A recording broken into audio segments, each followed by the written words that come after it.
Hello and welcome back to the Guns and Glory show. I was sitting here listening to John MacArthur and he's talking about giving and tithing, which tithing is an Old Testament thing, okay? But giving isn't. And I was kind of arguing back and forth. I was like, I can't afford to give anything. I don't have enough to make ends meet, you know? This summer was an exception. This was a gift. And it's not like I can reproduce it. But I was like, yeah, if I had $1 million, I could give. That'd be easy. It's the poor people that can't give anything because they can't afford to, because if you're giving, and it's going to cause you to lack. I mean, you're already lacking. You're not making ends meet, right? So how could that be? And then I thought, I don't know, maybe God told me, he's like, look, if you're rich, you can't give. And try to understand what that means. If you're poor and you give, you're giving from your heart, okay? And it's costing you something.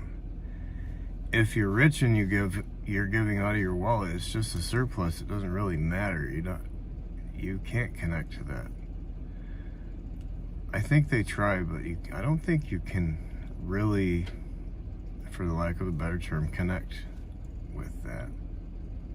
I think you have to give when you're poor. And I suppose if you're poor,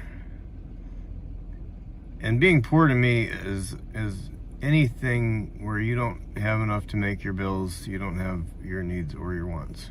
It doesn't matter what the Bible says about needs. It doesn't understand needs and it doesn't understand wealth. The Bible defines wealth, for example, as like, if you got something. Oh, that's not wealth. You know, a homeless dude, he got a little buggy, he got something, that's a wealth in the broadest form, the type that a prosecuting attorney might use in a slimy way to win. But as far as giving goes, I think you have to do that out of your heart. And if you're not doing that, you need to ask yourself why you're not doing that. Like me. See, I wasn't, because I was looking at the whole thing wrong. I was like, I'll wait until I can get over the hump, which I expect I will, and then I'll start to give when I can make a difference. But I'm like, that's not it.